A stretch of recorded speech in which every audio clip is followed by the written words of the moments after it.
Okay, guys, let's propagate some of this Hoya Surgioensis.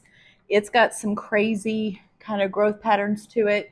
It was growing, finding down, so it's going to look weird because we're going to have to do the cuttings kind of strange, but that's okay. We'll get it going. It'll look a little weird, but it'll be just fine. I need to take my equipment and sterilize it because I haven't done that with this one. And I've kind of made a mess. It is hot outside, so I'm doing everything inside today. Fortunately, I have tile floors, so that does help.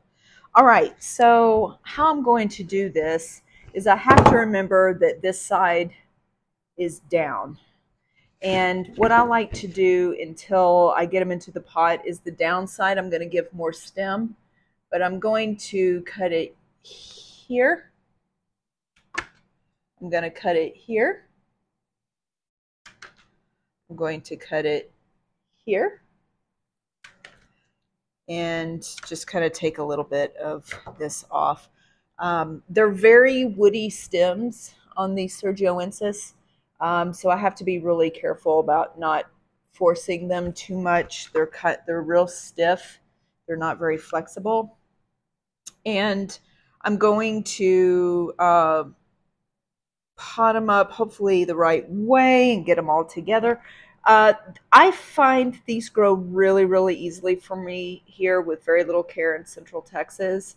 And every time I propagate, I just double check and make sure I don't have any, pest issues and things like that. This one's been just super healthy and has grown like a weed, which is really nice. I'm going to use this pot here to start, and I'm going to use sphagnum. And I'm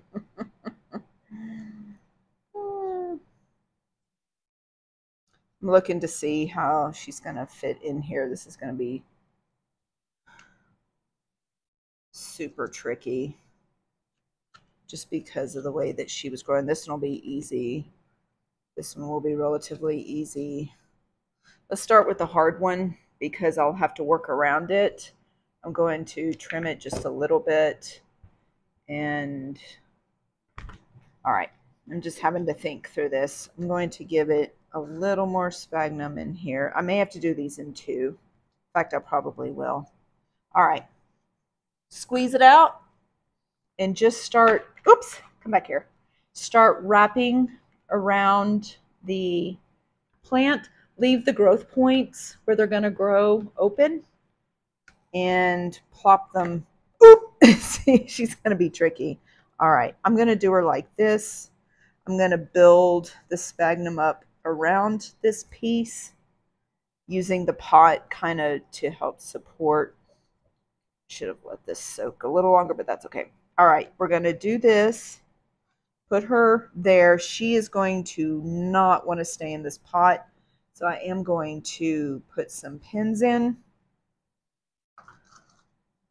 I've got some extra long ones because we need her to stay in the pot, but you're going to see how she's kind of popping out of that. So I'm going to take some sphagnum and I'm going to build around her. And yes, she told me she's a girl. All right. Little Hoya humor. All right. This one is going to be equally weird. I think I'm going to do it the exact same way, which is to put it in the pot and build around the pot. Yeah, that makes the most sense. And I'm going to find some really long pins and totally missed that one. I thought that went in too easily. All right, there we go.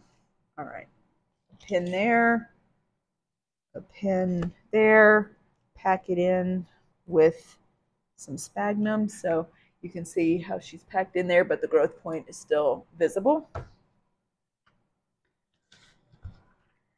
And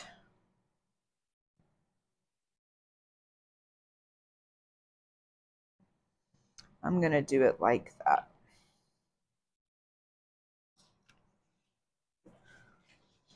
that. And then the dogs are seeing something.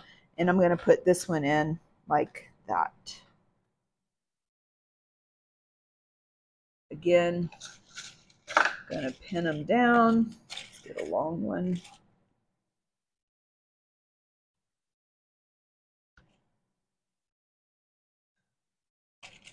All right. I'm going to make her a plant label. I want to see this right here, how it's a little too exposed. I'm going to put some sphagnum around that.